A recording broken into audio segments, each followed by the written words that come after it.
Shalom saudara, salam sejahtera dalam kasih Tuhan kita Yesus Kristus. Kebenaran hari ini 12 April berjudul Proses Meniru. Saudaraku, apa yang dilakukan oleh manusia pada hakikatnya adalah proses meniru. Proses ini berlangsung secara otomatis dari generasi ke generasi. Pola pikir dan gaya hidup seseorang pada umumnya meniru apa yang sudah dilakukan orang sebelumnya dan apa yang dilihatnya dari lingkungannya. Ini yang disebut Petrus sebagai cara hidup yang diwariskan oleh nenek moyang. 1 Petrus 1 ayat 18-19. Manusia pertama yang mewariskan pola pikir dan gaya hidupnya adalah Adam. Adam mewariskan bukan saja gen kepada keturunannya, tetapi juga cara berpikir dan gaya hidup yang bersumber pada buah pengetahuan tentang yang baik dan jahat. Buah pengetahuan tentang yang baik dan jahat ini menunjuk atau gambaran dari asumsi yang baik dan jahat dari sumber yang bukan dari Allah. Asumsi di sini maksudnya juga bisa berarti sudut pandang atau perspektif. Hal ini yang mengakibatkan manusia tidak mencapai standar kesucian Allah. Manusia kehilangan atau tidak mencapai atau kekurangan kemuliaan Allah. Memang Adam tidak menjadi keji seperti binatang. Manusia tidak menjadi jahat seperti binatang. Tetapi keturunan Adam bisa berpotensi menjadi jahat sejahat-jahatnya.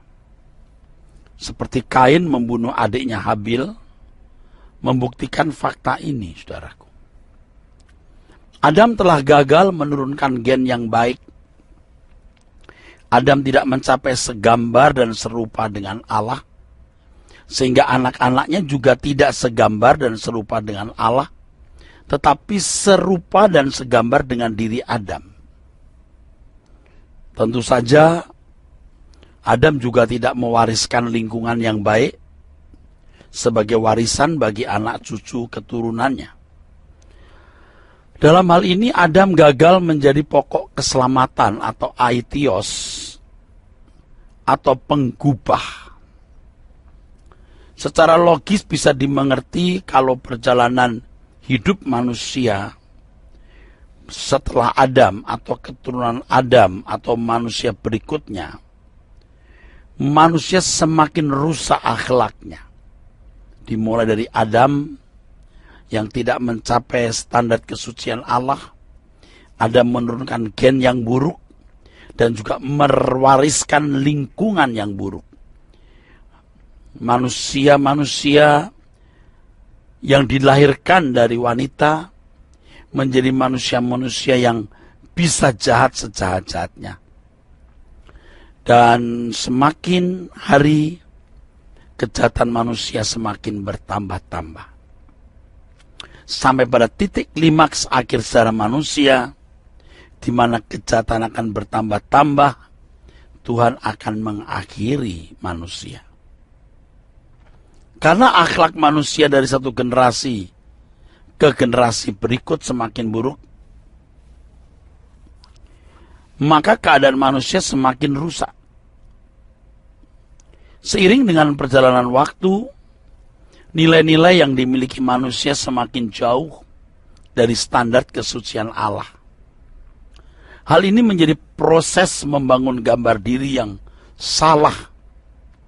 Sebab manusia terus bergerak hanya untuk menjadi seperti yang diidolakan.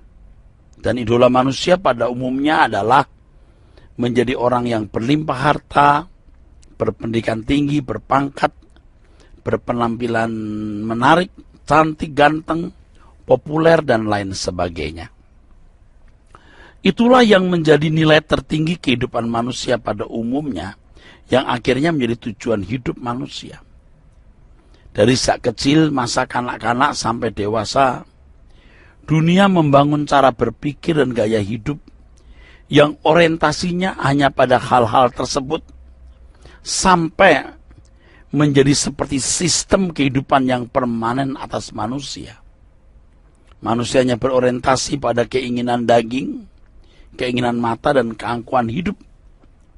Pada umumnya manusia telah terjerat dengan sistem kehidupan seperti ini.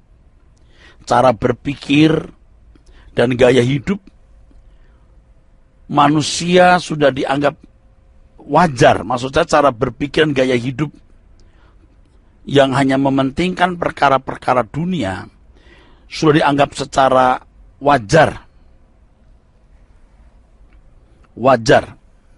Padahal ditinjau dari kebenaran Allah, itu cara hidup anak-anak dunia yang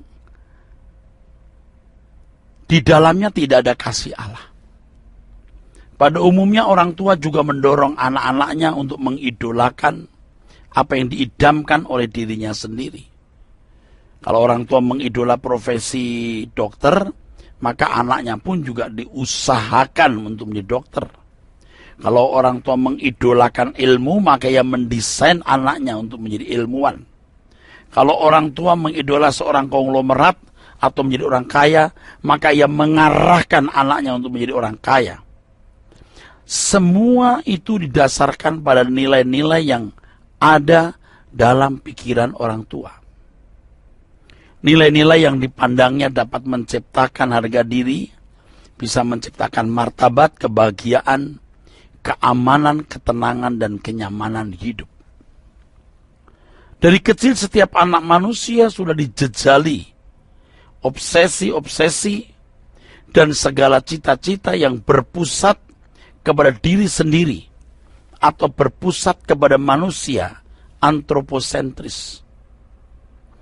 Gambar diri yang dibangun oleh seseorang untuk dapat mewujudkan secara konkret dalam kehidupan ini, pada umumnya menjadi sosok yang dikagumi, dipuja, dihormati, terhormat di mata manusia. Manusia terbelenggu dengan pola demikian. Orang tua yang tidak mengenal kebenaran mengarahkan anak-anaknya kepada sosok yang diidolanya. Bukannya diarahkan mengenal Tuhan dan menjadikan Tuhan Yesus sebagai role model, gambar diri yang harus dicapai. Jadi kalau orang tuanya saja tidak mengenal kebenaran, bagaimana dengan anak-anaknya? Inilah yang Yohanes tulis dalam Yohanes 1 pasal 2 ayat 15-17. Sebagai keinginan mata, maksud saya keinginan daging, keinginan mata, dan keangkuhan hidup. Kalau sudah sampai tingkat keangkuhan hidup, wah ini sudah susah diubah, saudara. Ini naluri pamer. Naluri untuk pamer ini, nafsu yang disebut sebagai megalomania. Naluri untuk pamer, naluri megalomania. Orang tua yang mendidik anak-anaknya tidak di dalam kebenaran, pasti membangun gambar diri yang salah. Dengan demikian, tanpa disadari anak-anak dipersiapkan dan dijerumuskan menuju api kekal. Orang buta menuntun orang buta, saudaraku. Dan ini sungguh tragis. Tetapi inilah fakta kehidupan yang terjadi. Jadi kalau kita mendengar kebenaran ini, mari kita bertobat. Dan kita arahkan diri kita serta orang-orang di sekitar kita, khususnya keluarga kita, kepada gambar diri yang benar. Sola Gracia.